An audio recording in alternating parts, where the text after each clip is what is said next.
उनकी दाढ़ी बढ़वाई और टोपी लगा दी और एक अचकन पहना दी, हो गए जी मुल्ला तैयार।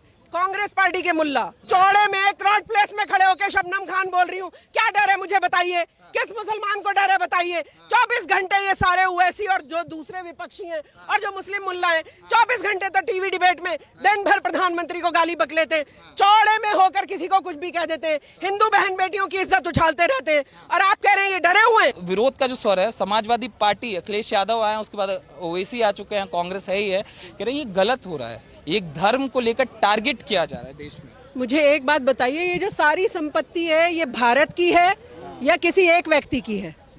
भारत की संपत्ति को कोई एक वक्फ बोर्ड, वो भी 2-4 चंगू मंगू मुल्ला उसको डिक्टेट करें, उसके ऊपर कब्जा रखें और लाल किले को कहें मेरे पिताजी की संपत्ति है, ऐसा चलने दिया जाएगा क्या? ऐसा नहीं चलने दिया जाएगा।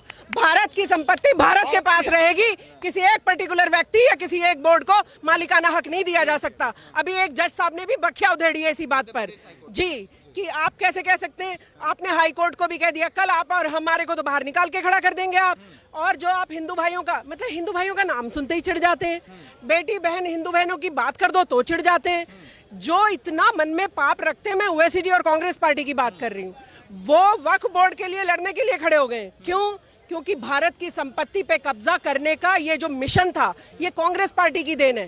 कांग्रेस पार्टी ने मुसलमानों के कंधे पे रख के बंदूक चलाई और कहा कि चलो वक्फ बोर्ड बनाया जाए, मुसलमानों के नाम पे एक वक्फ बोर्ड का गठन किया गया और सारी भारत की संपत्ति को उधर सौंप दिया गया, ताकि जब भी जरूरत हो, जब भी कुछ ऐसी चीज हो जाए, जब सत्ता ना हो या कोई और चीज करनी पड़े, तो सारी भारत की संपत्ति हमारे हाथ में रहे। ये सब कांग्रेस का बड़ा षड्यंत्र है। अगर जनता नहीं समझती तो जनता को अपना दिमाग और दिल खोल के समझना चाहिए।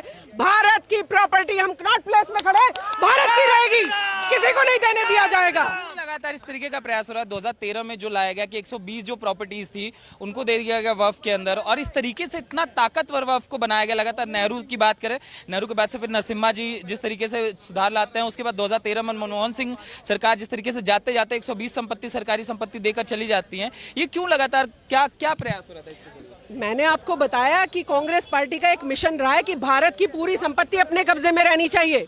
हालांकि उनको पहले ऐसा लगता नहीं था कि भारतीय जनता पार्टी की भी कभी ऐसी मेजोरिटी में सरकार आ जाएगी, लेकिन भविष्य तो पता होता है ना कि हम धीरे धीरे जो खोखला कर रहे हैं भारत को, जनता एक दिन जागरूक होगी और किसी और पार्टी की भी सत्ता आ सकती है। ये कांग्रेस पार्टी ने दांत गड़ा लिए भारत की सारी जमीन पर और नाम दिया वक्फ बोर्ड। और वक्फ बोर्ड में कौन थे? उनके वही चेले चपाटे मुस्लिम नेता और वही चेले चपाटे मुस्लिम मुल्ला जो कांग्रेस पार्टी का समर्थन करते थे, जो कांग्रेस पार्टी के कहे अनुसार मोटे पेट और टोपी लगाई, दाढ़ी बढ़ाई और मुल्ला बन के आ गए। मुल्लागिरी से जिनका कोई लेना देना भी नहीं होता था, ना उनको इस्लाम धर्म की नॉलेज होती थी, बस उनकी दाढ़ी बढ़वाई और टोपी लगा दी और एक अचकन पहना दी, हो गए जी मुल्ला तैयार। कांग्रेस पार्टी के मुल्ला, इस्लाम धर्म के मुल्ला नहीं। अब मुल्लाओं ने, इन्हीं सो कॉल्ड मुल्लाओं ने मुसलमानों को बहलाना, फुसलाना, बहकाना शुरू किया। और ये सारी देन जो पीछे से चली आ रही है ना, जो भारत की हम कमजोर जड़ें देखते हैं, सब कांग्रेस की देन है। मैं बोल रही हूँ कि पहली बार तो भारत में कोई ऐसा प्रधानमंत्री आया है जो भारत की बात करता है, और वो जमीन जो मुसलमानों के नाम कर रखी थी नेहरू जी ने, छीन कर भारत को वापस कर देगा। क्या आप सब, हमारी जिम्मेदारी नहीं बनती है कि भारत की जमीन भारत को लौटाई जाए?